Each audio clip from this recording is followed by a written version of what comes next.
Hello, this is Daryl Ehrlich, editor of the Billings Gazette, and it is September 11th, 2015 at about 9 a.m., and I am here with Allan Hartman as part of our Vietnam Voices series, and I want to thank Allan for coming in and sharing his story today. Thank you. You're welcome.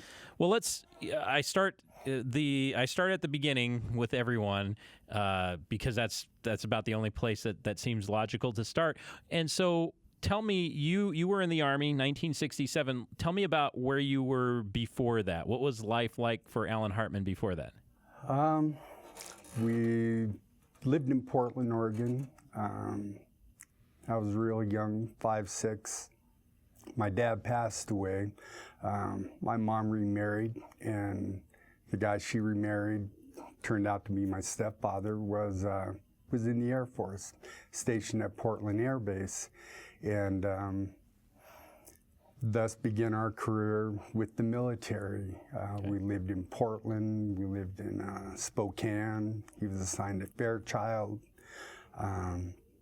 We went to Japan for 3.5 years, lived in Florida, and that's where I went into the Army. I kind of took away from the Air Force and went into the Army instead, and that's where I began. Your career, did you, because you had been around the military, was that part of the decision to go into the military? Or did you decide to redraft it, I'd say yes and no. I wasn't drafted. My stepfather actually signed for me for 2 years, and going in at 17, I was actually the youngest in my company at Fort Benning. But, being around the military, it just seemed like the natural thing to do. I'd grown up around the Air Force, flight lines, fighter planes, displays, parades, and it just seemed like the natural progression to go into the military. And I went into the Army. Did the Air Force man have any qualms with sending you to the Army? He never vocalized anything to me about it, but also along with that is my older brother was career Air Force. Okay. My younger brother was career Army, 2 tours in Vietnam. My brother-in-law, both of my brother-in-laws did a tour in the military, one in the Navy and the Air Force and the other in the Navy. So it's kind of been a part of your family, a part of our whole family. Yeah. Okay. Did obviously in 1967, some of the veterans who went in, either enlisted in 64 or even 65 didn't know a lot about Vietnam. Obviously, we'd had advisors there, but as one told me, I couldn't find Vietnam on a map. But by 67, we're actively engaged in Vietnam. You're 17. Was there any reservations or hesitations about going in 1967? Truthfully, I didn't have any thoughts, because one thing that happened being 17 is I couldn't be sent to a combat zone. Okay. I couldn't go to Vietnam. I couldn't go to Korea. I couldn't go to Africa. Those were all places where there were conflicts going on, and subsequently I was kind of held back and not allowed to do that. I did go to Germany, and in Germany I was given the opportunity to further my military with schooling, and I applied for an early out and also applied for MP school in Italy. And unfortunately, the end result of that request was, you're going to Vietnam. But as far as knowing where Vietnam was, living in Japan, part of our education in Japan was knowing where Vietnam was, because a lot of the personnel in Japan were doing support work for the operations in Vietnam. So we knew where Vietnam was. Okay. I knew where Vietnam was, and I knew what was going on there before I even came back to the States and joined the Army. Okay. So when you were trained in boot camp in the Army, what were you trained to do? What was your role? The school that they sent me to was Fort Lee, Virginia, and I was trained as a supply specialist and also a company armor, which is take care of all the firearms, everything from a military issue 38 up to a 106 recoilless gun. Plus you're trained to maintain supply records,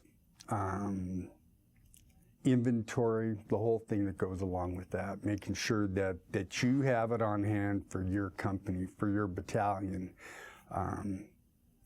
Unfortunately, when I got to Vietnam, I wasn't assigned in that capacity.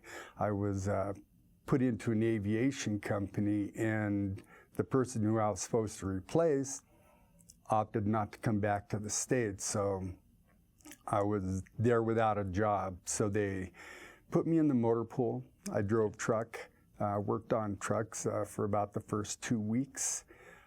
We were part of a convoy coming back. We picked up an air crew from our company that had gone down with a mechanical, and I was talking to the crew chief, and you know, being around aviation, I was interested, you know, in the helicopter part of it, and I asked him about that, and he said, you know,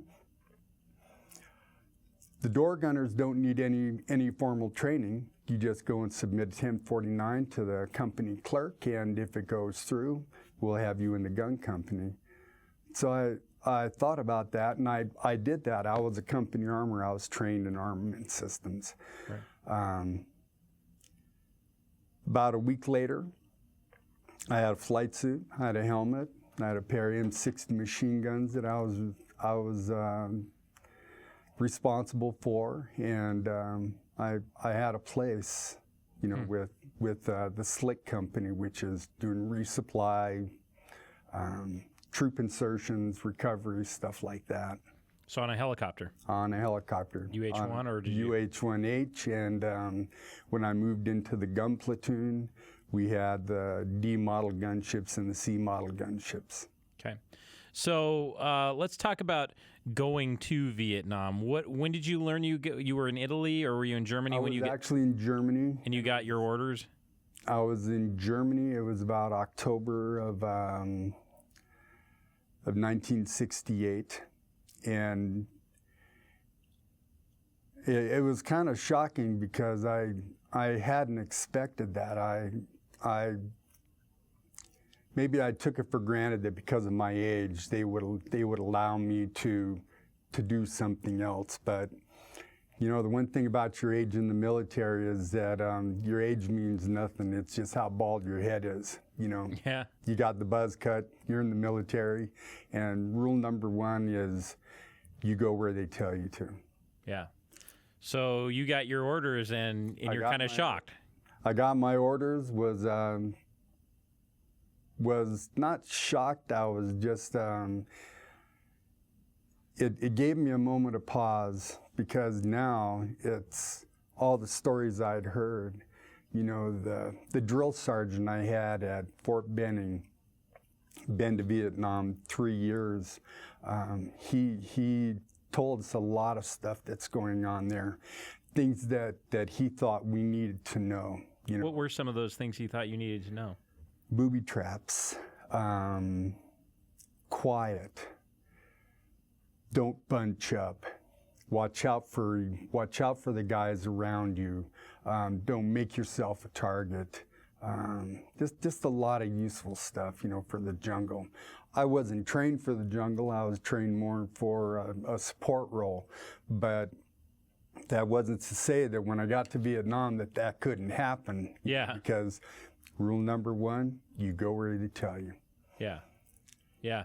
So so you had those memories of you were pretty safe in Europe, but you had the memories of what you'd been told. And obviously you're working around other military people, some who I imagine may have had experience over there. So you're hearing stories. Yeah, there were a few guys in the company I was with. I was with a missile battery, Sergeant Missile Battery in Kreilsheim, and we had a few there that had as we said, made the vacation, but managed to come back. Yeah.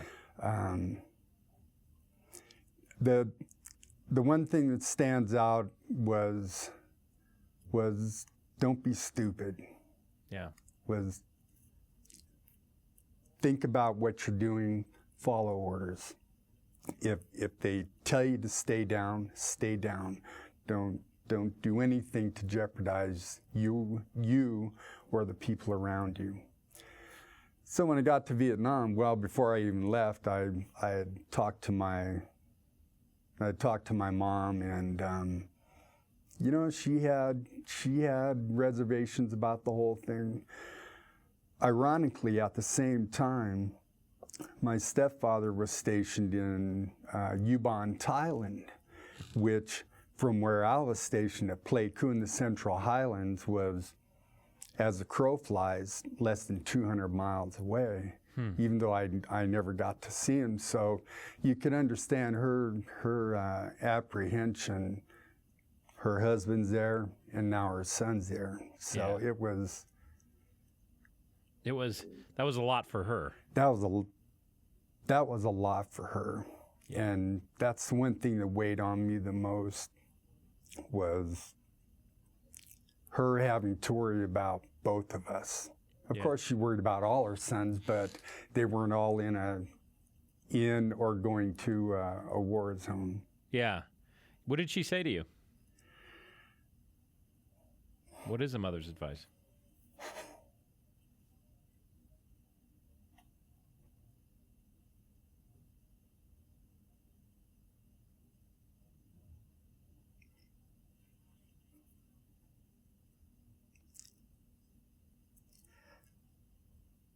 Okay.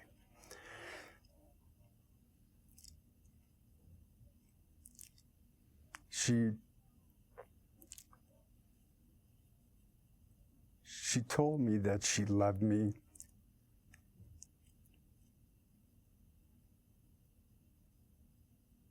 And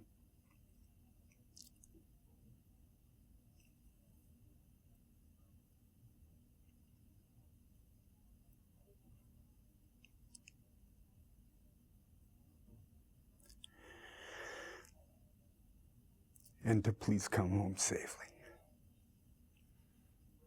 It's a conversation you won't forget. Never.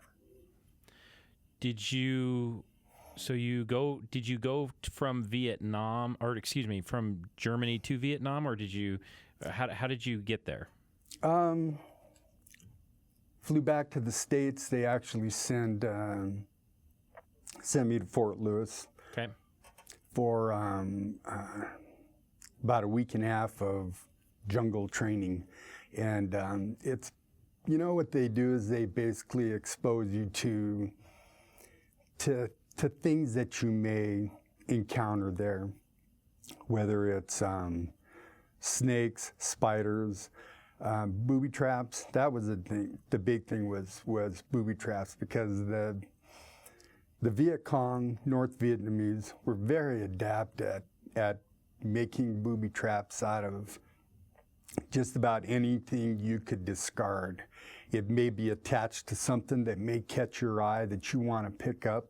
It may be attached to a 105 round, strapped to the back of the tree 10 feet away from you. It could be a bungee pit. It could be swing stakes, which trigger and come down and can impale you. Things that you might find on a trail, things you might see going through the brush. There wasn't any way they could cover every scenario, but they did try to impart some information on you, something that you could take with you when you got there. So they were making a good effort to try to... Yeah, I think they were. Was it helpful? I think it was, but again, in my case, I was in an aviation company. Of all things, I had a hooch, I had a bed, I had a place where I slept every night, but also pulled guard duty out on the bunker line once a week, and And there's nothing cushy about that, nothing comfortable about it. It's you're out. It's you and what's on the other side of the wire. Did you? You know, I mean, one of the things, and I don't mean to laugh here, but okay, so we're going over snakes, insects. Oh yeah, and then all the booby traps. This is not a friendly. This is a pretty intense environment. If the enemy isn't trying to get you, you've got snakes and scorpions to worry about. That just seems like it's not a very comfortable. It's not only the snakes and the scorpions and the hazards of war. It's also the people you encounter. You know, from kids to adults. You couldn't be complacent. And even though I had lived 3.5 years in Japan around a culture of Orientals, and you would think that as a kid, 14, 15 years old, that you don't think about that, but you do because you're in their country and you can't help but embrace some of their customs. The Japanese are very respectful people. They're very trusting.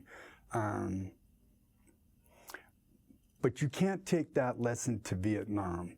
You have to put it in its context that, yeah, that woman that does my laundry, she's a real nice lady. She works hard. She does a good job.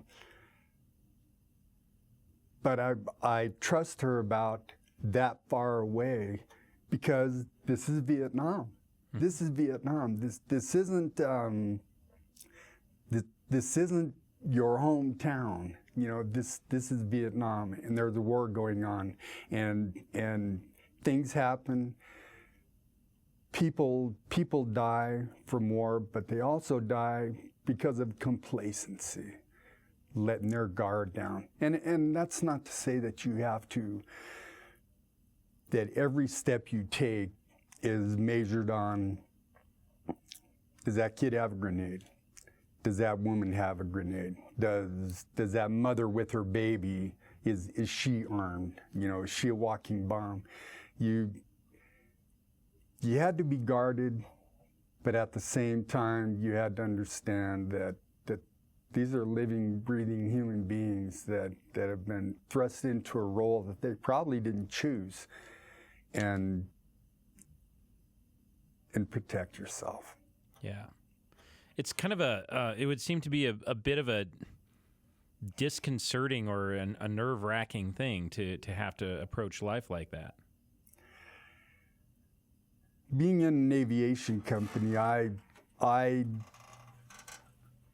didn't get into town a lot. I didn't get off post a lot. I did when I would go over to the air base, over to Pleiku Air Base. That was probably one of the few times, but because of the mission we fulfilled, I flew a lot. I flew a lot and didn't have a lot of interaction with the common, or the population.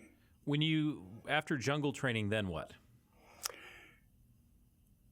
Then we wait to find out when the flight leaves, and they packed us all over to McCord Air Force Base, and that's actually where my stepfather retired from a few years ago. So, and our son was stationed at McCord, so McCord's kind of got a soft spot for us. You know, Right. that's a place we always like to go back to. But they bussed us over, and we flew out at about 1 o'clock in the morning, just pitch dark, and flew to Anchorage, and then from there straight down to Cameron Bay. And when we landed in Cameron Bay, it was quiet. That's the one thing that struck me, was the plane. It's got 200 people on board. It was so quiet. And when we landed, they came up and got everybody off, and they had all these buses, these blunt-nosed buses, and the one thing I noticed when they pulled up is that they've all the windows are covered in armor plating with slats, so that you could see out and down, but that was it. You couldn't see anything else. So they load us all into the buses and take us over to a receiving area to wait for our bags and stuff. And that was where we stayed until they called our name and told us where we were going. I was there for a day. They did let us outside at night, and it was kind of surreal because you're in Vietnam, right. And all the stories you'd heard about Vietnam is firefights, mortar attacks, night mortar attacks, rocket attacks, and here it is, nighttime at Cam Ranh Bay, and it was, there was hustle and bustle of planes and people and stuff, but you're listening for the gunfire. You're listening for the war, and there wasn't any, and you start to think that maybe the war hasn't got here yet. Right. But obviously it had. Right. It was all around. It was all around Vietnam, Cam Ranh Bay, Da Nang, Bung Tao down south, which was an in-country R&R center. They had war down there too. So the war was there. We just hadn't faced it yet. Yeah. So it's a little not unnerving, but a little surreal. You're here, and it seems like a pretty. I thought we were going to war, and I hadn't found it yet. Yeah. I hadn't found it yet. Yeah. So you go, you do something, then all of a sudden you find that you're gunner on a helicopter. Yep. Help me to know what an average day is like in that role. I'll start with the slicks. Okay. Picking up troops, resupplying food, sea rats, ammunition, water, supplies, whatever it is. For the crewmen, for me, my day started probably about 5 o'clock, and I would go out with the crew chief, and I would mount the M60s. I'd feed the belts, make sure that they were armed and safe, and then I would help the crew chief. We would pre-flight the aircraft, and that's to check all the fluid levels, to check all the screens, all the filters. There was stuff that he could do that I wasn't allowed to, and that's understandable. He's crew chief, I'm the door gunner. So sometimes it was just waiting. Okay. But those were my duties first and foremost. And then we would meet up with the pilots. We would fly. We would find out what our mission was. Sometimes it was, and I don't want to use the word mundane because that would make it sound like it was just a boring day. There were no boring days, but there were times when we would just deliver some supplies, or we would mobilize to another airfield. There was one time we mobilized Kontum. We were right around the tri-border area, Kontum, Dak To, Ben Het, and we have mobilized there with a group of other aircraft, and the mission was called off. And after sitting there most of the day, the mission was changed. We flew back to Pleiku, Camp Holloway, and that was the end of that day.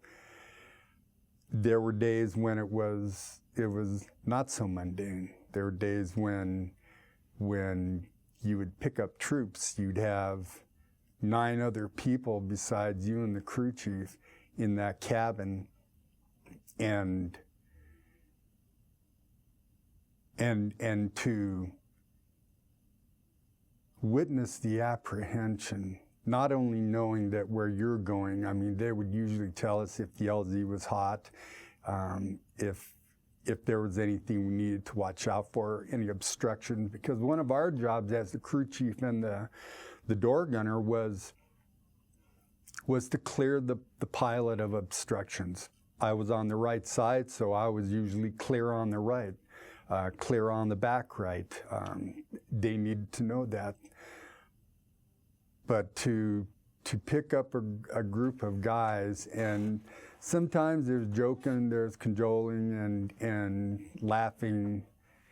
And I used to think that I know where we're going, and it's not funny. You know, it's not funny, but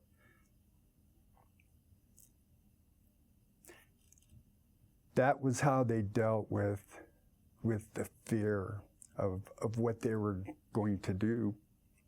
Right, so they knew too. Yeah. Or had some idea that they're going into. And you know, we did the same thing. You know, we were slapstick and happy and stuff, but you know, once the rotor started turning and the power's coming up and we're pulling out of that revetment,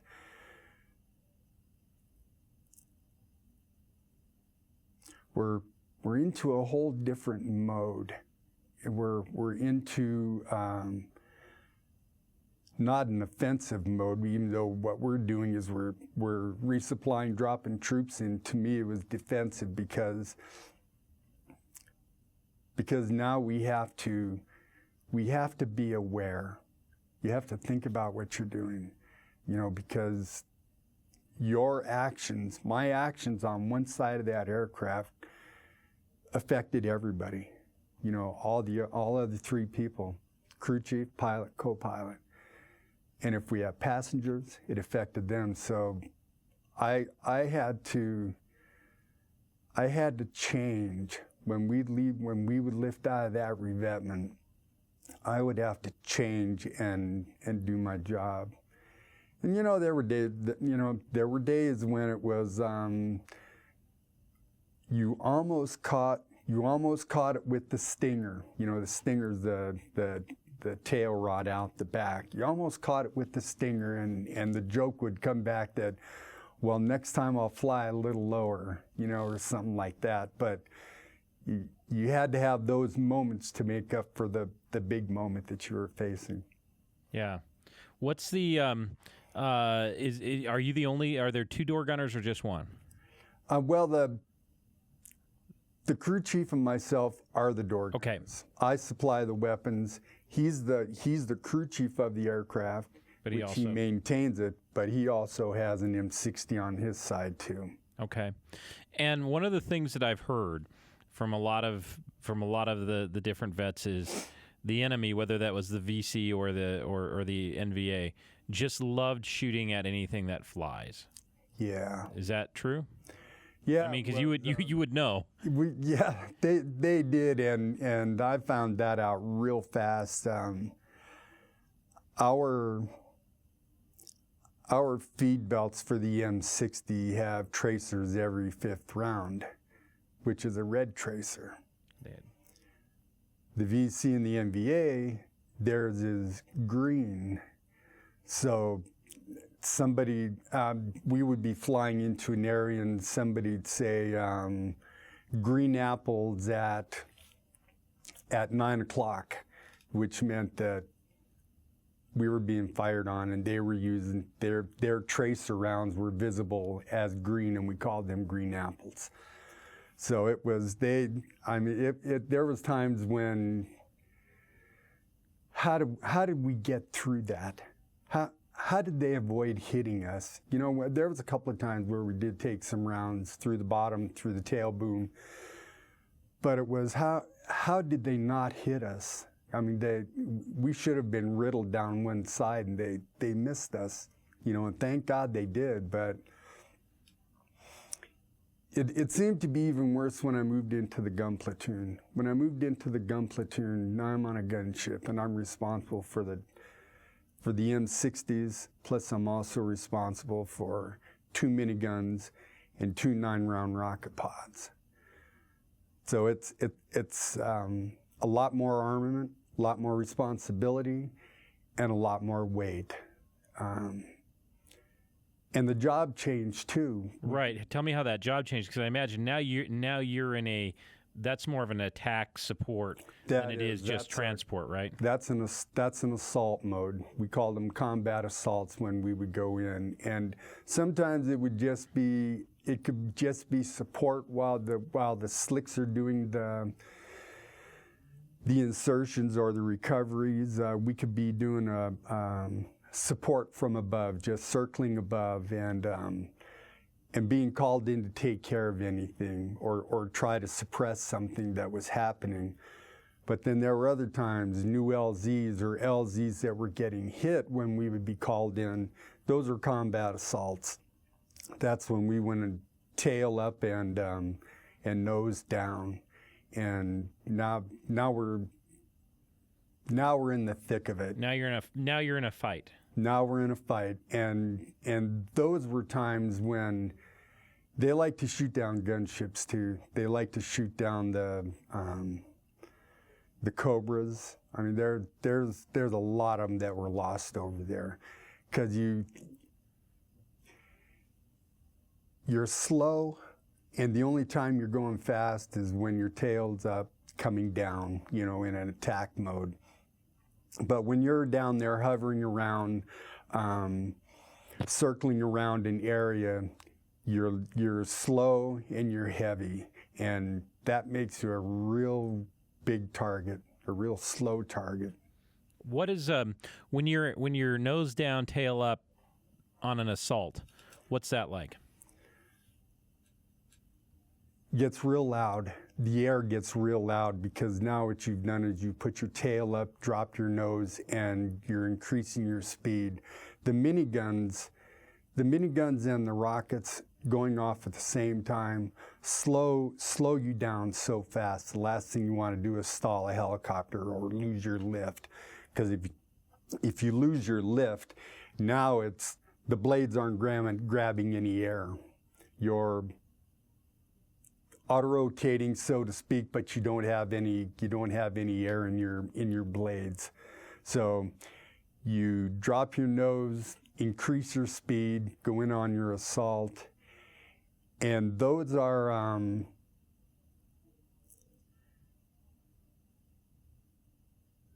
don't even know how to say it. I'd like to say they're exhilarating, but at the same time, it's so frightening. Because you're shooting,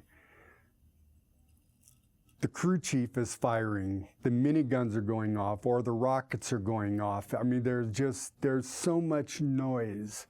I mean, and your headset, your helmet, you're connected with all the communications,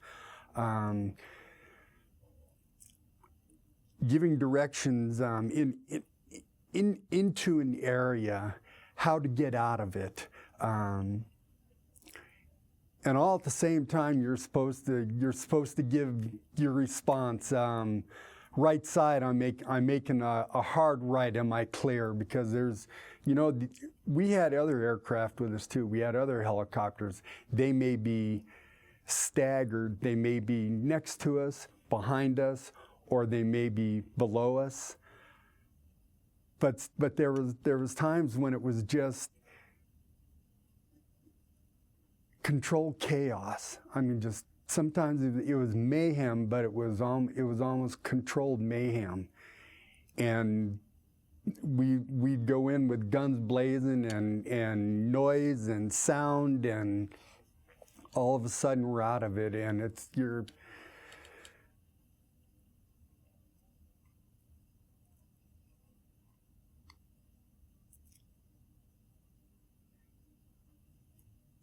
your heart is just pumping, your ears are pounding, it's just like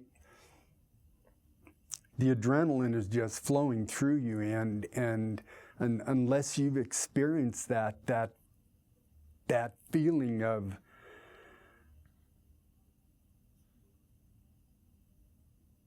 holy shit, I can't believe we did that. Yeah. Or did you see that explosion? We got secondaries. I mean,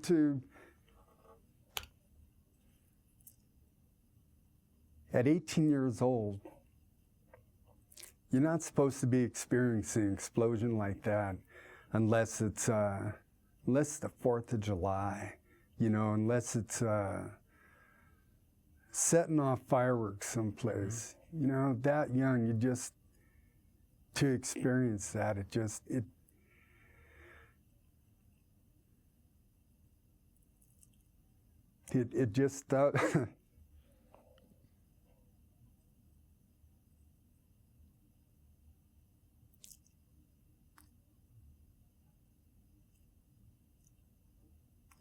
changes you forever. It really does. 46 years. I've lived a completely different life than what I experienced in that short amount of time. I've lived a completely different life, another career, a family. But there are just times when it comes back and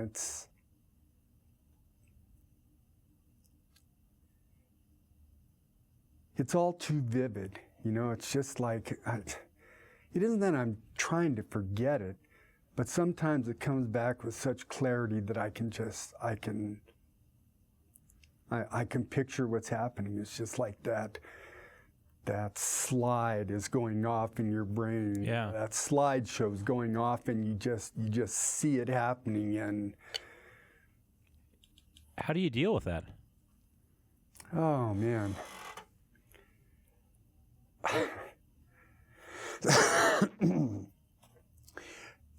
You know, when I came back from Vietnam, I just turned 19 years old, and my stepfather was coming back from Thailand. He was still in the military. They were going to Germany, and I kind of put it someplace, and but there are things that you can't hide. There are things that you can't hide. You can't hide your haircut. You can't hide the way you talk to people. Yes sir, no sir, yes ma'am, no ma'am.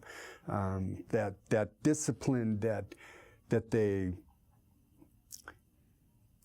remolded you with in basic training, because that's basically what basic training is. They completely take everything away from you, and then they remold you into somebody that is disciplined, how you think, how you walk, and how you act. So you can't. When I left Vietnam, I flew my last mission the day before. I had to pack everything up and go fly down to Cam Ranh Bay. They put us on a plane and flew us to Hawaii, and it was the routine that I had been in, the getting up in the morning and loading rockets and feeding belts. Flying those missions completely ended right there in less than 24 hours, and it was almost like I was out of my zone. I was out of my element. All of a sudden, we're in Hawaii, and people are wearing flowered shirts and drinking cool drinks with flowers in them. You know, it's just, yeah, you can't. And when we flew back to McChord, to Fort Lewis, they took us and gave us a steak dinner, and I thought I was going to be there for a while. I was there for a couple of days. They wanted to know where I wanted to go to because they were going to give me tickets there. I was going to Salina, Kansas, where my mom was staying at Schilling Air Base, which was a base for waiting wives. And then they bust us into Seattle, and it's into SeaTac, and you know, it just felt like it isn't anybody going to talk to us about this? Isn't anybody going to say what did you do or give you any kind of insight what to expect? Hell no, I didn't get that. And we're in SeaTac and the Hare Krishnas and the protesters and all that. Some of that stuff I'd never even seen before. Even living in Florida, I was never exposed to any of that. But all of a sudden, here it is, 2 years later, and they're protesting the war in Vietnam and calling us names and throwing crap at us, and it's like, you know, when's the flight leaving going back? Because even though it was Vietnam, I felt safer. I know that's probably an anomaly. I felt safer with the guys that I flew with than I did being around civilians in the United States. I didn't feel like there was, and I didn't think about a welcome. A welcome? You know, we're still that's we're days still ahead. trying to process that I'm not wearing a uniform anymore, and my civilian clothes are all wrinkled, you know, and now I'm going home, and you know, just it was so much to process. It was just so much to process, leaving Vietnam and going home. Yeah. Because there was no, I think the word is, there's no letdown. Yeah, and there's no routine to go back to. What my routine was, getting up at... I had none. You know, go back to my mom and what if she asked me about it, you know? Did she? Okay.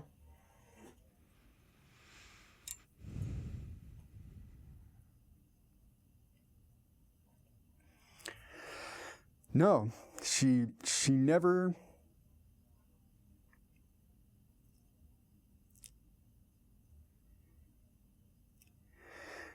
She never asked how I was doing, and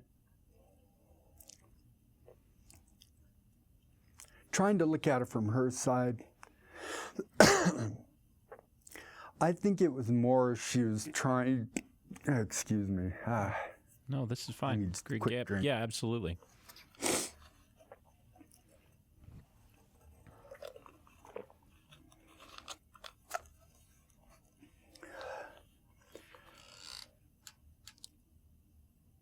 I think she didn't ask because she didn't want to know. You know, we're in Vietnam, but you know what? Back here in this country, the 5 o'clock war was on with the news. So they were seeing what was going on. They were seeing what was going on. It may have been 24, 48 hours old, but they were seeing the war, and I think she didn't want to know what it was like from my perspective, because she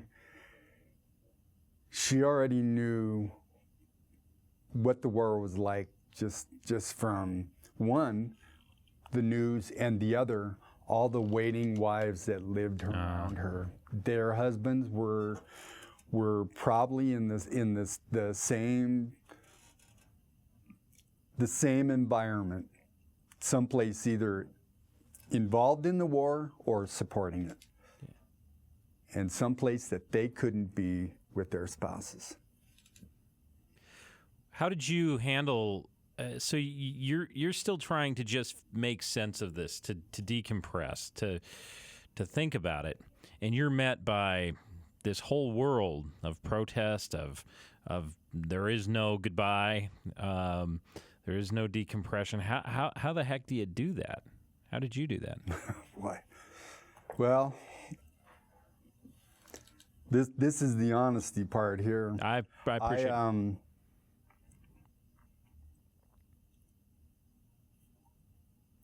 One of the things that was happening was my stepfather was coming back, and you know, it's hard to refer to him as my stepfather because he's the one that taught us how to play baseball, you know, from when I was 6 years old and now I'm 19. For all intents and purposes, he was my dad. Mm-hmm. So I that's one thing I need to. Yeah. He was coming back from Thailand. They were being reassigned to Germany of all places. Now, I'm out of the Army. I'm 19 years old. I'm too old to be a military dependent again. So they're leaving, and I am, at that time, I was the only one in our family that was in the United States. I didn't have a brother to go stay with, brothers. I couldn't go with my parents. I had no idea. I had no idea at all. Now what do I do? I haven't thought about this. I don't know where I'm going to go. What am I supposed to do? Yeah, and you're 19. I'm 19, and I'm still decompressing from Vietnam, and it's tough to be around people, even though the base I'm at with my mom is all military. It's one of the things you don't talk about. You don't go up to somebody and say, hey, how are you doing? How's your husband doing? She's not doing well, and her husband isn't around. Well, my mom came to me and said that, and that was actually when she broke it to me that I couldn't go to Germany with him. And I hadn't even thought about that because I didn't even know they were going to Germany. And she said, one of my uncles in Billings, America, had said that I could come and stay with them. So it's... Now I've gone from spending 9 months in an area and acclimating to it to coming back stateside and trying to make some semblance of now what do I do? To now I'm going to go live with another family that I don't even know. And that was one of the bad things about being part of a military family, you know, and traveling around. I knew very few of my relatives, my cousins, aunts and uncles. I knew some of them, but not many of them. My wife, of all things, Saco, Montana. She went to grade school, went to high school, spend all the summers with just about everybody she grew up with, and knows them and their families. I don't know anybody in my family. I knew nobody. So a couple of weeks later, got on a plane from Salina, Kansas, and flew up here. My uncle met me, and I have to thank them so much for taking me in, because they didn't know squat about me, right? Except that I just came back from Vietnam. And at that time, that's a brave thing to do because you didn't know what you were getting, right? Well, They welcomed me. They treated me so good. I met my cousins. They're just great people. Even though we're kind of disconnected, they treated me so well. And I found out another cousin who I'd never met was also a Vietnam vet, Chuck Hartman. And I hope his name comes out because I think about him all the time. He's still alive and well. But I knew him. and his brother, Gordy. And Gordy kind of attached on to me and introduced me to people, tried to get me out and stuff like that. I don't even know if he knew that he was doing that, but I think that's just the nature of who he was, you know, that somebody that was close to his age, and we became pretty close. And I didn't graduate from high school. So one of the things I wanted to do was either get my GED or graduate from high school. So I enrolled at West High. And that was probably one of the single most devastating decisions that I ever made, because unknowingly I inserted myself into the lives of kids that had no idea, no thought. They were kids about what Vietnam was. The first question somebody asked me was, did you kill anybody? And it's, how do you answer a 15-year-old kid that question? How do you tell them that it's the most horrible thing that you're ever going to experience?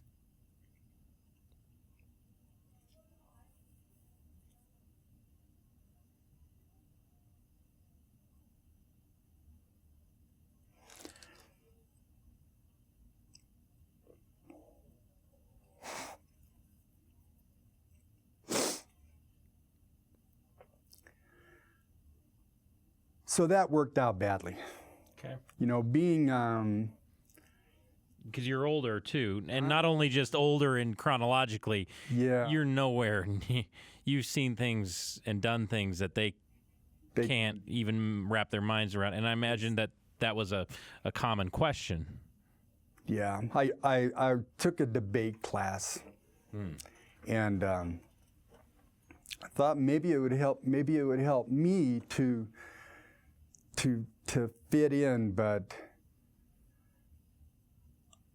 I was used to having an opinion about something that, and of all things, what we had to debate was Vietnam. And here I'm up in this class with this young girl, and she's talking a mile a minute, and I couldn't verbalize the way I wanted to that you don't have any idea of what Vietnam is really like. And I ended up dropping the class, and it became harder. It became harder. Luckily, at that time, my sister and her husband were on their way from, I believe they were in Bangor, Maine. He was in the Air Force, and he was going to Vietnam. So they, of all things, my uncle comes to me and says, "Hey, your sister's coming through, and we think it'd be better if you went with them." They were going to Portland, Oregon. That's where she was. She was going to live in Portland. She was a nurse. She was going to live there and wait for her husband to come home. And it was really pretty devastating, because I felt like I felt like I had done something wrong, but it wasn't really what I had done wrong. It was just a circumstance in other people's lives, and it was better. Mm-hmm. So my sister and her husband come through, we pack up, we go to Portland, and I tried a couple of jobs there, and things just weren't weren't gelling, you know, and I had no information on the VA, you know, PTSD. There wasn't any information out about that. Nobody was coming after me and asking how I was doing, and I wasn't talking to anybody that was going to give me feedback that, hey, you know what, get your butt to the VA, they can help you. There wasn't that going on because I wasn't associating with anybody in the military. I was in John Q. public land, and there wasn't anybody else around. So life in Portland didn't last a year, and before I knew it, I was, you know, the guy you see on the side of the road with the backpack and the guitar on the side that says anywhere? That's what I did. For about 5 years, wow. I hitchhiked, I worked long enough to make money. I was pretty I was pretty much a bum, you know, and maybe it was, and I don't even know if that's the right word, but again, there was I didn't see any options out there, and there wasn't anybody I could talk to or wanted to talk to. I didn't want to be around anybody. I didn't want to be around people because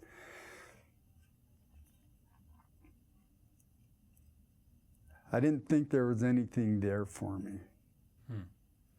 What changed that? 5 years. That's a long time to be going anywhere, doing anything. Doing nothing.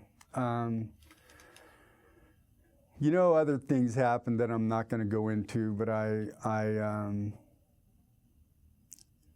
ended up in Havre, and a friend of mine got me a job building grain bins, Butler bins, and you know, it was a good job, paid good, worked my ass off, and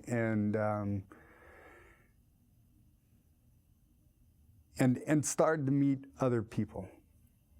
And there's a friend of mine up there, Clint Whittekind, and I hope he reads this article because he was one of the moving forces. He was in the Marines, never got to Vietnam, but we connected on such a level that even though we don't see each other very often, we still talk to each other, we still communicate. But I met him roundabout way, got married, got divorced, moved down here. And then I met this woman. It's always a woman. No, it's not. I was working on my car. This girl came walking by. She had an armful of groceries, so I opened up the door for her, and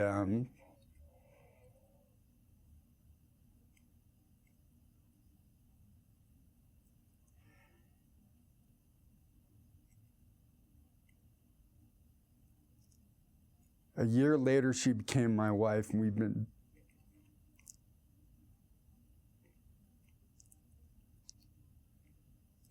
been together for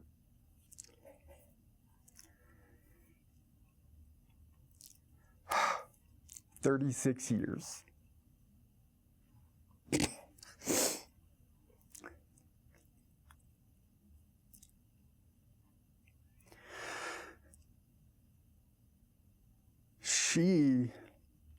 She is the one,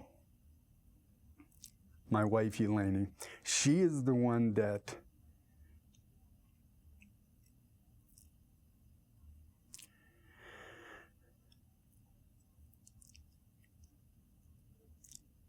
saw something in me worth salvaging. I mean,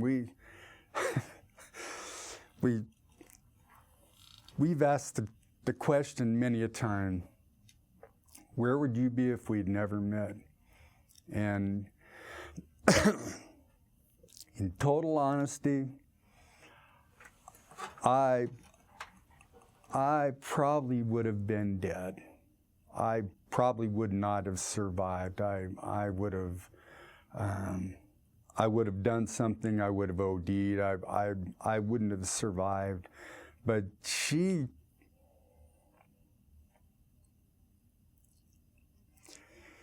didn't keep at me. She stayed with me.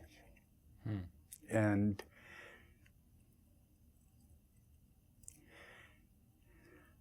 she helped me to come out of this shell that I was in and see that, you know what, there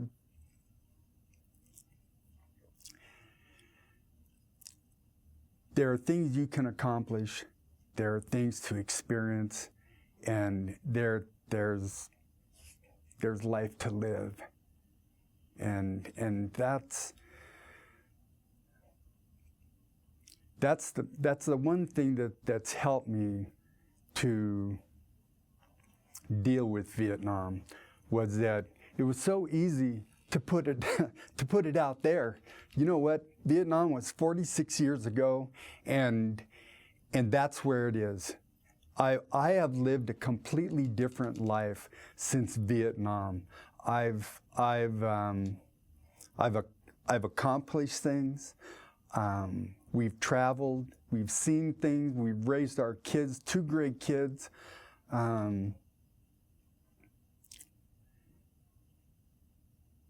But Vietnam is there, and it was there for such a short amount of time that I wasn't going to let it dictate who I became. And that's the sad part of it, is that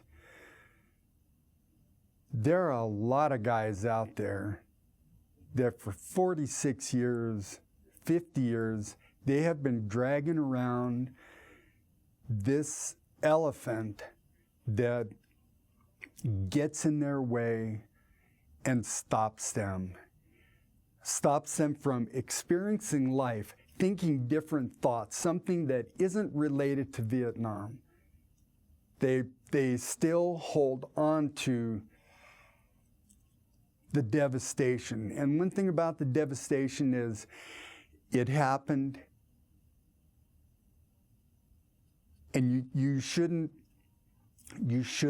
let it stop you from experiencing the rest of life.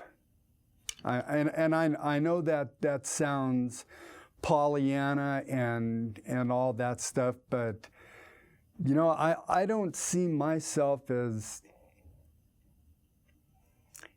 anyone that's I have no special skills. I'm a licensed pilot. Yay, I'm glad about that. I accomplished that. Right. But I don't see myself as an exceptional human being.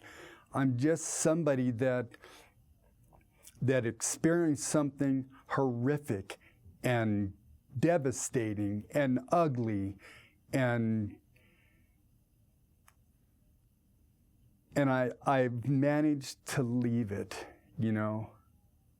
I still respect every veteran that I see. I still have the utmost respect for anybody that's serving in the military, law enforcement, firemen. I mean, these are people that did the same thing I did in some respect. They put themselves in a position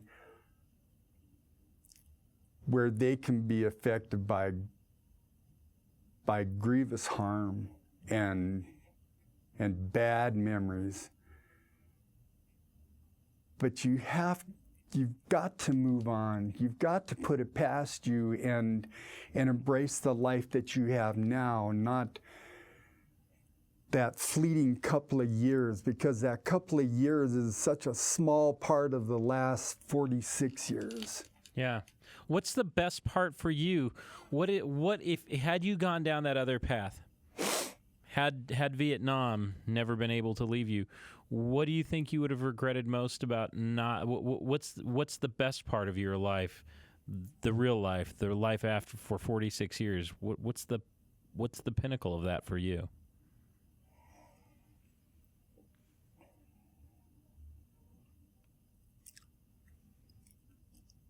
You mean if I hadn't? Yeah. What have you experienced that you said that makes it worth it? This is the good, the other side of that. All the good things life has to offer. Well, the one thing that Vietnam brought out in me is that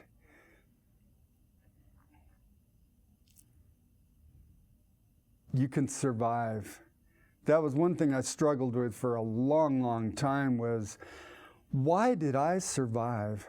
Why am I here, and why am I not part of the 58,000 people that are on the wall? I mean, that weighed on me for a long time. And one of the things we did, my wife and I did, was we went to D.C. to the wall. And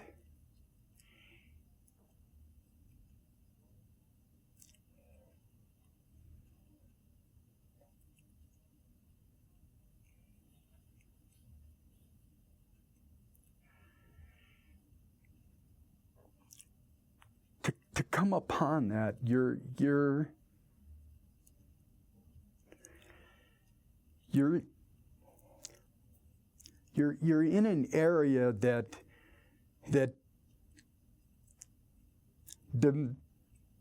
demands so much respect and reverence. I was scared to death. I was scared to death to go up there, and I had brought a letter that I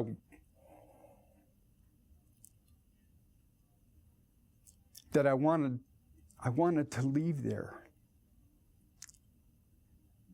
But I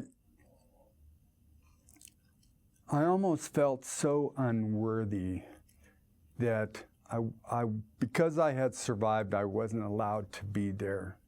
And I met I met this guy, and he just came up and stood next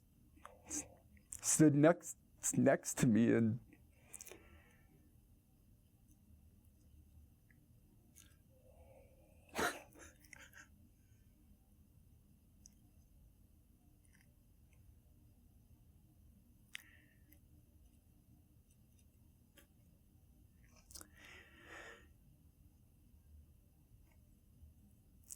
he said, "Give yourself time." He said, everybody stands back and reflects on this place. He said, "You're not required to walk right up there." He said, "Stay here and give yourself time." And so I finally went up. I finally, just kind of let it all settle down, and my wife and I walked up, and I just kind of touched it and found a place to leave my letter.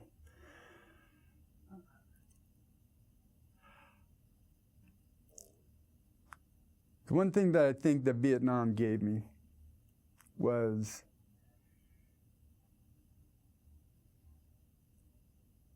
if I could survive that, because when things happen there, it's pretty final. It's pretty final. But the one thing that I've told my kids that is that if I could survive that, I can survive anything. You've got a survivor's mentality and a survivor's strength. I think so. Is that a good thing? Yeah, it is, because you got to get your hackles up sometimes when things get you down, when times get tough. Whether it's your family or your employment, when life throws you a curveball, you got to take a step back and reanalyze things and say, you know what, let's look at it. Let's get some options here, Right. And that's one thing I didn't do when I came back from Vietnam. I didn't, and I think that was still that inkling of youth behind me rather than the maturity. I didn't explore my options. Yeah. I want to take you back because you said something that the sheer adrenaline rush after after you pulled out after you're done with a mission or you're going back and maybe it was intense and you've got that adrenaline like, whoa, I've made it. How do you? To me, I don't know that I. In fact, I can almost say for certain I've never had that kind of experience. I don't. And yet, how do you go on, or what are the next steps or thoughts after something like that? After the adrenaline? Yeah. The shakes. Okay. You shake. You're just,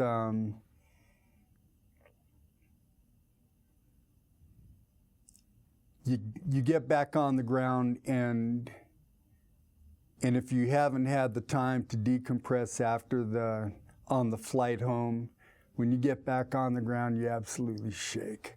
You're trembling. You're just, and you do that for 30, 40 missions.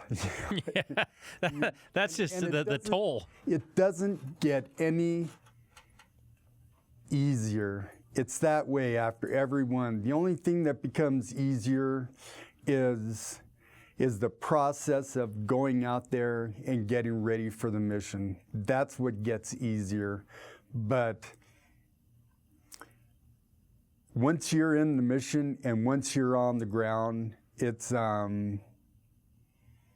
you may be one of those that goes out behind the hooch and smokes a joint. You may go to the enlisted man's club and get blasted. You may be one of the officers that had to fly that mission and go back and maybe that's how they dealt with it too.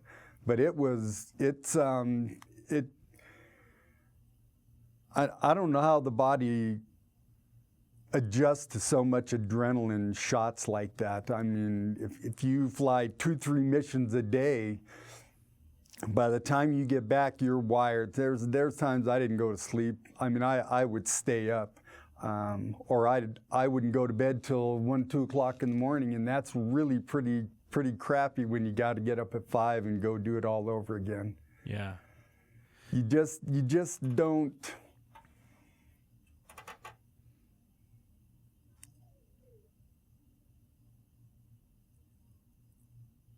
I'm not even sure how to say it.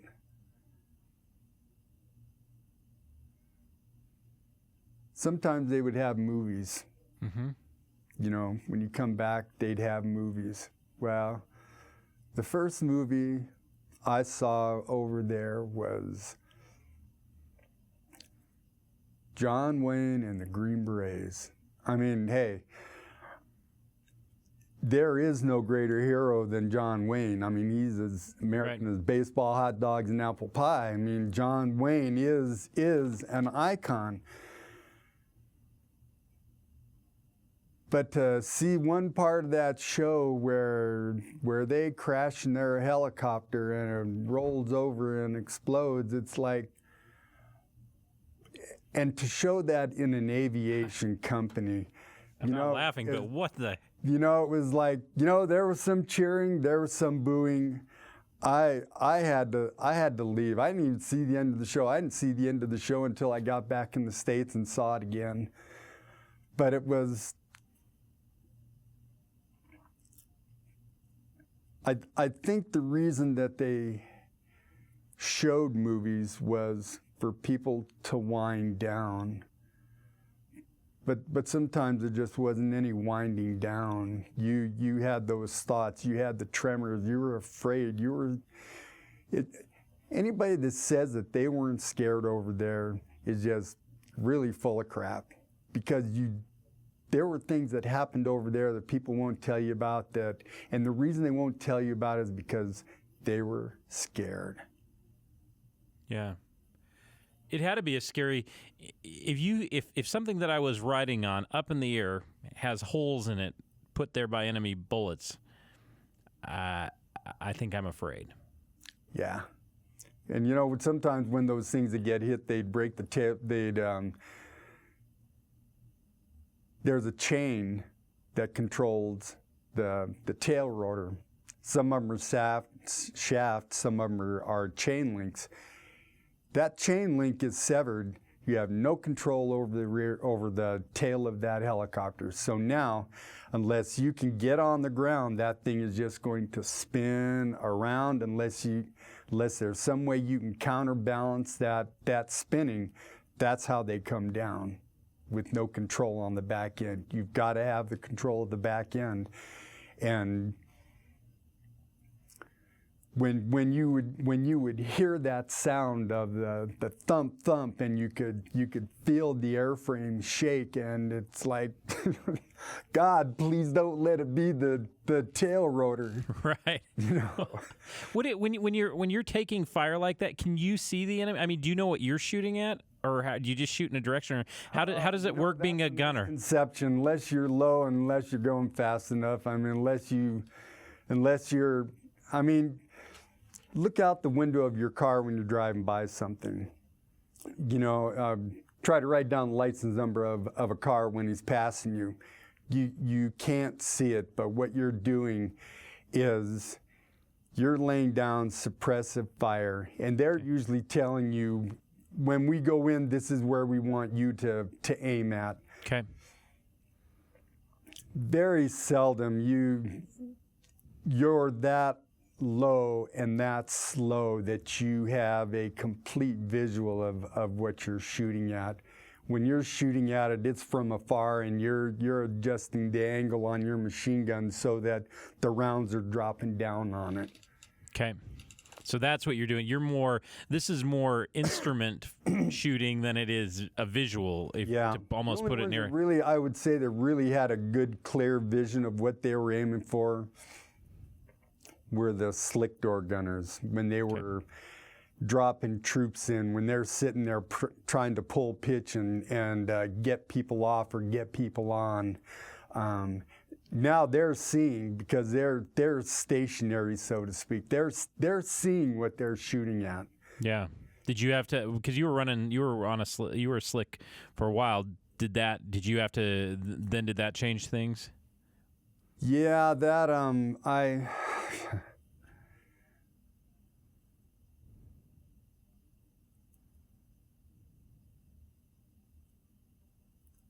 you don't want to see something like that. Yeah. You don't.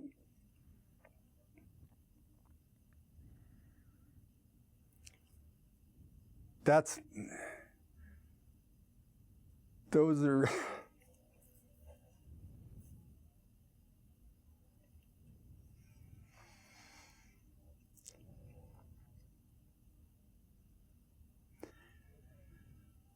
Those are the things that you try to put away.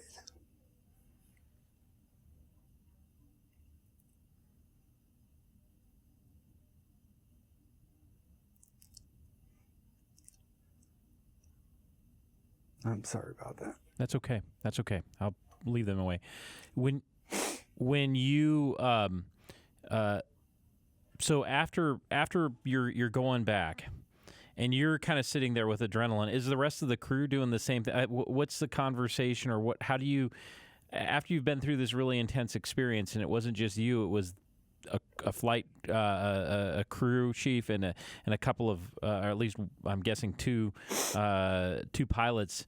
How do you say anything to each other? Do you decompress? What happens? Boy, that's a great question. Sorry, I have to. That's my one. Well, that's my one quote. That's my quota of one right there.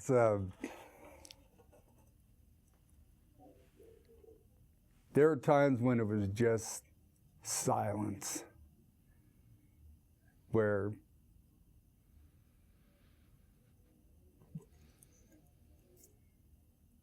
the only sound you hear is other aircraft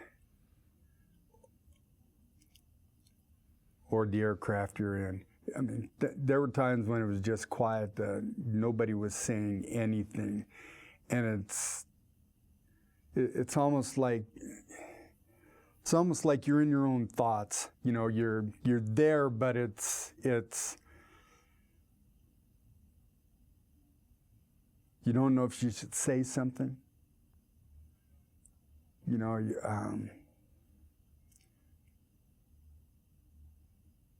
most of the time it was,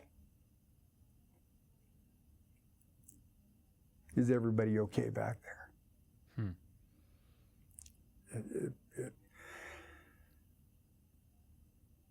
It's just a check. Yeah. You have a flight crew of 4, 2 pilots, a crew chief, and a gunner, right? Pilot, co-pilot, crew chief, and door gunner. Did you, one of the things one of the questions I ask, but I think I know the answer here, so I'll modify it slightly, is I think that the response that you had that, I survived this, why me? A little bit of that survivor, I mean, not a little bit, a great deal of that survivor's mentality, but I can imagine in the kind of firefight that you'd have to get into, whether it was assaultive or whether it was as a slick, there had to be times that you wondered whether you would survive that. Is that just a daily thing on the because you're a gunner, that your job is to fire? Is that just a daily occurrence, wondering that question, or did you wonder that question? You know what, I'd like to say I wondered it every day. Every time we took off, I'd like to say that are we going to come back from this one? Because, we did a lot of fly over the border into Laos, and boy, if we thought it was ugly in Vietnam, when you went over into Laos, they had radar-controlled munitions over there that could take you down. Not all the places we flew did I think that we're not coming back from this one. But when Tet happened, and when we were flying around the tri-border area, those were always the ones that put you on edge. That there wasn't a lot of chatter on the radio. There wasn't a lot of communications. A lot of it was just listen and hear what they're saying and see if you can pick up any indication of what this mission's going to be like.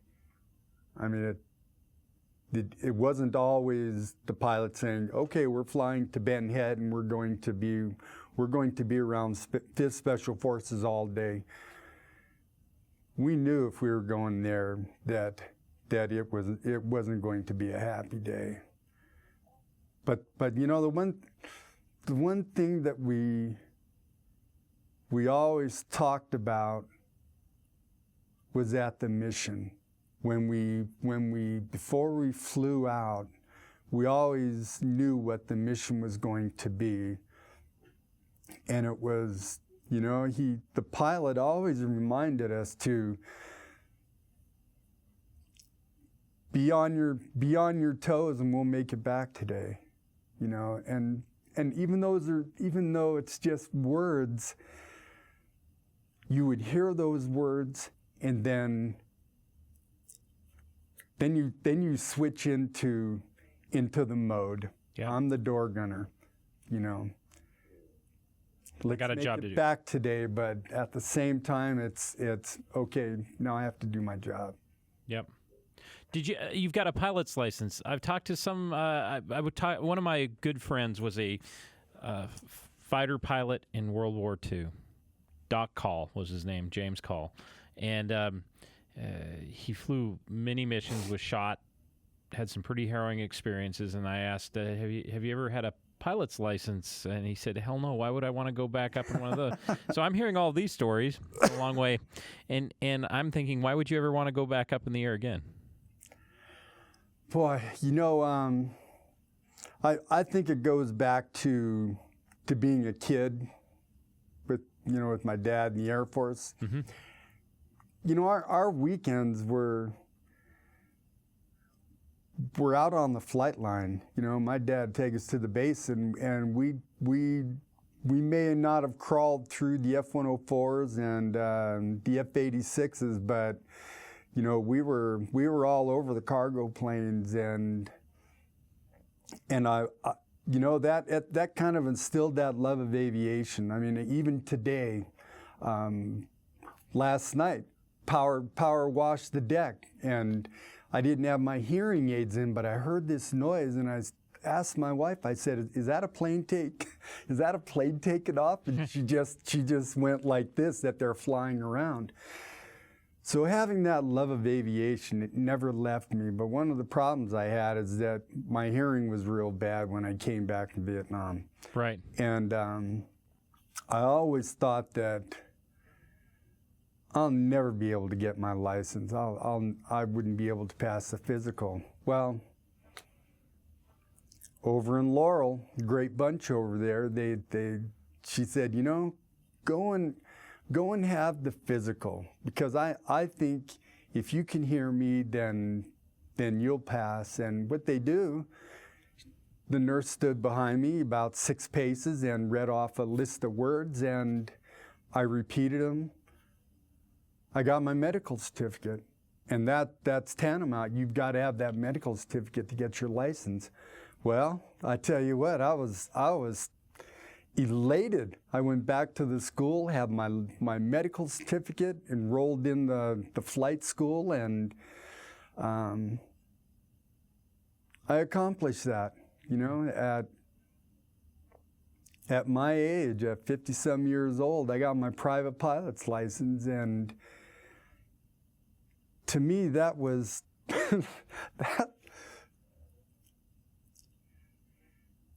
Other than everything else I had accomplished, my family, my job, I had a pilot's license. I could take off and I could fly pretty much any place I wanted and rely on my skills to do that.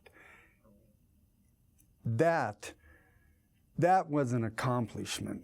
The guys that go to space and fly the airliners, congratulations, I'm a pilot too.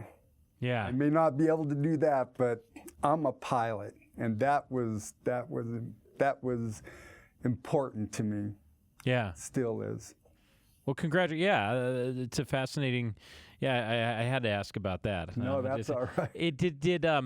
What is your best memory from Vietnam? Because I know that there are a lot of guys who said, yeah, we had some tough times.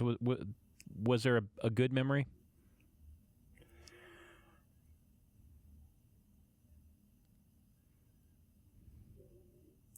The quiet times flying, coming back from the mission when we would go up in altitude where there wasn't any war, where it was just the green. I mean, contrary to popular belief, Vietnam is a stunningly beautiful country. It is. They just about tried to decimate it with Agent Orange, but it's really, they have waterfalls, they have mountains, they have lush greenery. Those were the memories I brought back, that that were completely contrary to everything else. Yeah. So beautiful at that altitude. There was no war. There was no war, and the war hadn't got up here. It's down there, but it's just beautiful landscape. Yeah. What did you, when you were over there, what did you miss most about home? And home's kind of hard because you're a military brat, so you're not really tied to any one area. But what did you miss about? What did you talk about in the real world or in America? I've heard a lot of guys talk about the real world. Lack of communication, not talking to my family, not knowing for a couple of weeks, 2-3 weeks, what's going on with my family. Mm-hmm. I did get to talk to my mom a couple of times. I had to go over to a Mars station, which is, hi Mom, over. Hi Allan, over. That kind of communications for 3 minutes, then it's done. But the hearing from home, we got the stars and stripes, and we knew what was going on as far as how the war was being portrayed. No TV. The music, loved the music. What do you remember? Are there certain songs that trigger you say, yeah, that I remember when something comes on? Oh.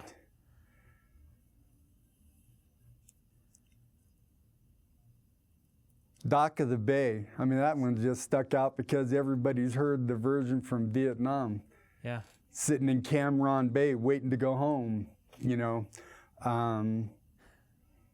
Steppenwolf, that was big. James Brown, Yeah. So you did hear music over there? Yeah, we did. A lot of guys had tape recorders. Yep. They'd invest their money in a real nice Akai reel-to-reel and tape a bunch of music, and we always had music. There wasn't there wasn't a shortage of music. And that was the great part. In fact, I'll hear songs now that'll trigger something. Yeah. And a lot of it was, believe it or not, was Aretha Franklin. Going through basic training. Okay. Big on Aretha Franklin. All the music from the late 60s, the Turtles, Paul Revere and the Raiders. Yeah. It was great music. It was. If you had to be over there and music support, that's probably about the best. Yeah. I mean, Otis Redding doesn't. But to hear that music now, every once in a while on the radio, does it seem a little like and the Raiders, It seems a little bit. It takes you back. Yeah. It takes you back. You don't forget. It's that trigger. Yeah. Have you ever been back to Vietnam? No, I haven't. My wife and I have talked about a trip back. I don't know. I'd like to say I'm apprehensive, but at the same thing, my sense of adventure, I'd like to. Right. Yeah. One of the things that we talk about it being 46 years ago. And a lot of times, so you've had not only your experiences, but you've had time to reflect, and you've done it shared beautifully. But how do you look at the Vietnam War now, 46 years later, as a person now, 46 years later, but also someone who is over there?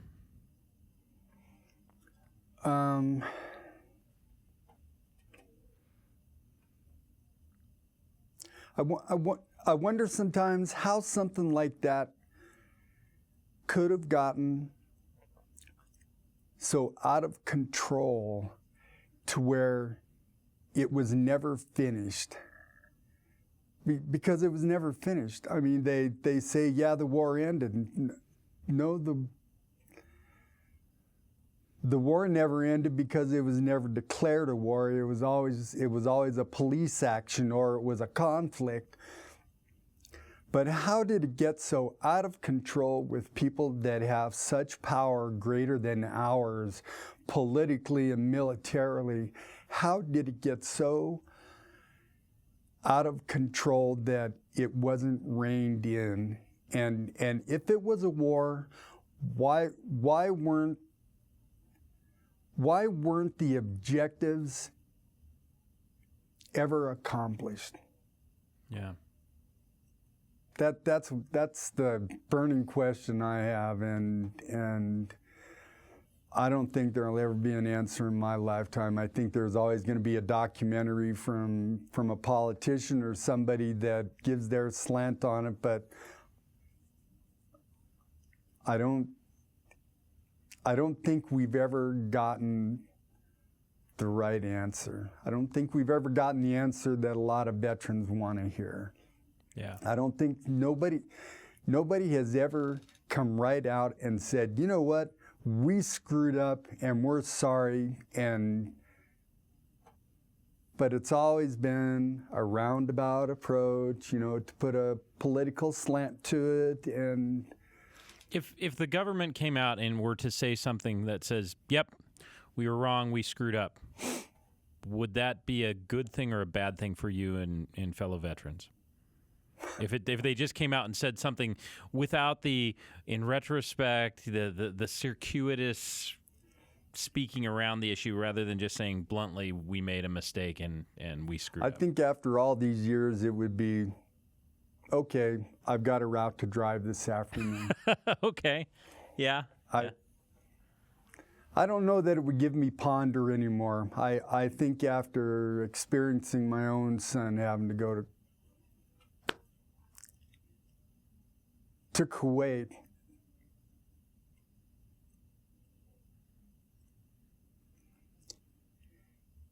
and also Iraq, I don't want to say it's not too late, but it wouldn't, after this many years, it would serve no purpose. Knowing what war did to you, did you have apprehension about your own son going? Boy.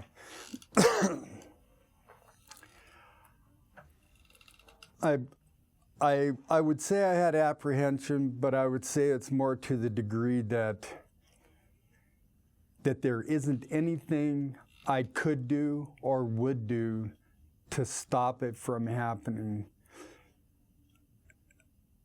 If he's been in the Air Force now for 16 years, and he has his own sense of duty and country and family. He has all those qualities or beliefs, and mine would be more concern than apprehension. Mine would be more the fatherly concern that, be safe and come back home to us. Mm-hmm. And to your family. But I would never ever say to him, I don't want you to go, and I don't think you should go, and I want you to do everything you can not to go. Because that's being, on one hand, to me, that's being kind of selfish. It's not fair to him because he's an adult that can make his own decisions. And I'll tell you where that comes from. It comes from some of the parents that didn't want their daughters being sent to a combat zone, or don't want their daughters to go into the military. It's not your decision. It is your child's decision making an adult decision.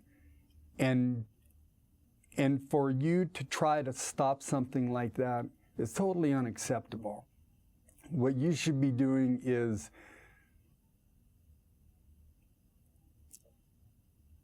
I don't want to say encourage, but what you should be doing is honoring their reasons for wanting to do that. Yeah. One of the reasons we're doing this is because I don't want these stories lost, and in 50 years, you might still be around, but I'm probably not going to be here in 50 years, Allan. In 50 years, what do you want people to remember about Vietnam from someone who was there?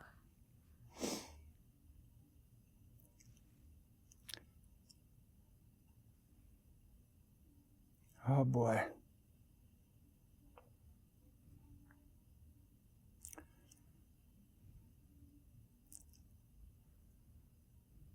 Oh boy, I'm not even sure how to word that. I'd like to say I want them to remember that a lot of lives were lost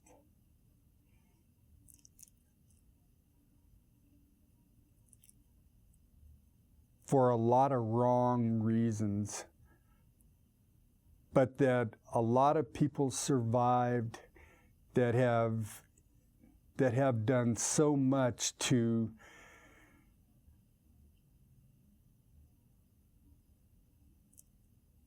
educate people that those of us who went to Vietnam, we weren't all bad. Yeah. You know, that a lot of good people died in Vietnam, but that this is also the world we live in. We live in a world of conflict where there's always that one faction or that one guy that's gonna take over the block, and you can draw your own conclusion if you think that should happen, but that death and dying and casualties are reality, and you can't stop reality. Reality is real. Yeah. I don't know if that makes sense. No, well, we've got absolutely, and I think that's it's yours to answer, and makes sense to me. I've been a journalist for long enough. It's not it's idealism tinged with a brutal reality when you cover the news, I think. You know, one of the things that has been that's hard about any of this series is I'm taking years of someone's life and condensing it into a hour or two, which is good luck with that. Yeah, thanks. Yeah. Trust me, I learn that every day. And yet, I don't want to miss something that's important to be preserved, and you know that best. Is there anything that I've missed that's important that I would be remiss in not covering for you, Allan, in this interview? My God, we've talked about so much. It's just it's been a gamut of emotions. And you know, one thing about emotions is that sometimes we just can't control our emotions. The memories, even though you try to just downplay it, sometimes the emotions just overwhelm you to where that conglomeration of things that happen to you, sometimes it just it can break you down. It can break you down and make you you know, getting weepy.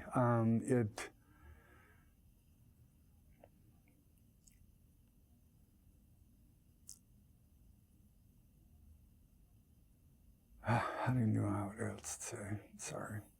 You don't have to say anything. That's exactly it's why the stories need to be preserved, and exactly why it needs to be in your voice, not mine. So I just two things. I want to thank you for being willing to share. Very welcome. And thank you for what you did. I appreciate anybody who's willing to serve. Thanks. And as one vet said, I'll just take a welcome home. So welcome home. It works for me. Yeah, it works for me too. This has been Vietnam Voices.